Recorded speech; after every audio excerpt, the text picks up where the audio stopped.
thank Lord Lovesmith for the $10 super chat. Super chat. He says, let's say you're right about everything. How does that help me maintain an upper class lifestyle, drive a new S580 Benz? What practical value does you being right add black men's well-being? Okay, that's I'm glad that you brought that out.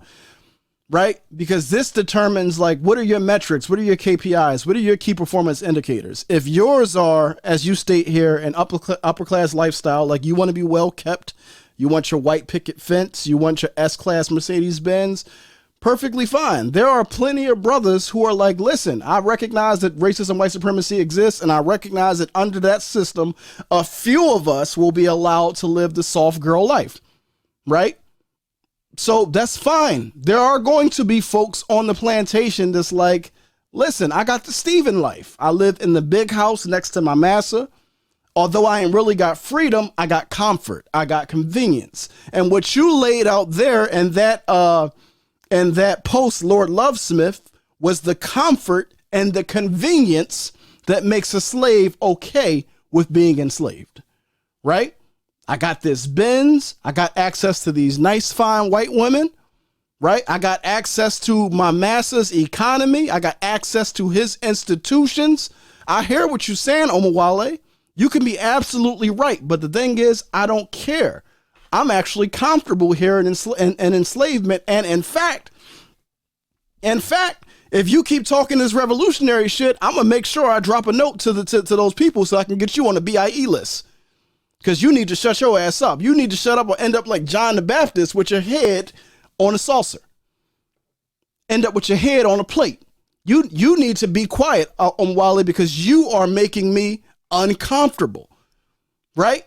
Because I'm trying to live my soft girl life, right? I'm trying to live my luxury life.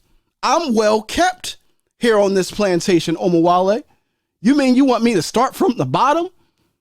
What did Amos Wilson say? He said, man, like, why we got to go build our own institutions and our own economies? Just marry the white man and live off his.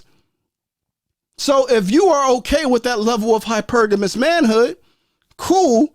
But a big part of what I'm trying to do is make you not okay with it. I do want you to feel like a whore.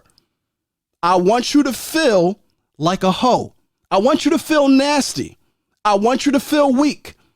I want you, when you go home at night and you say to that black woman, you need to submit to me, I want you to put your eyes down to the ground.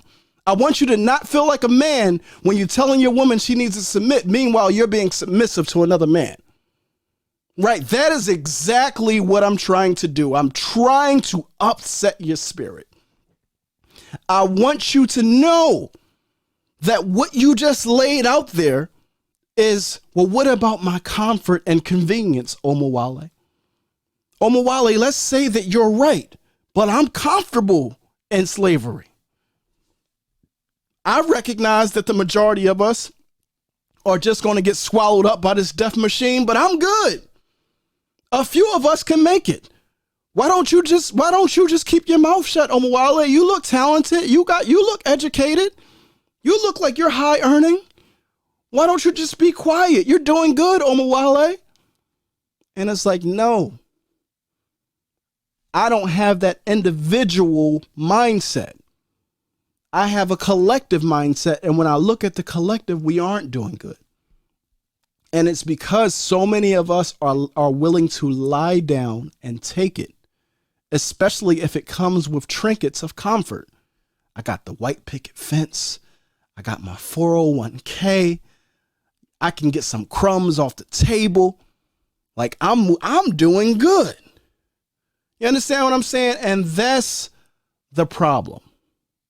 That's what I'm trying to agitate in you. I want you to feel weak.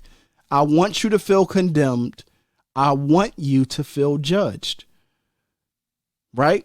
That's why so many people want me to stop speaking.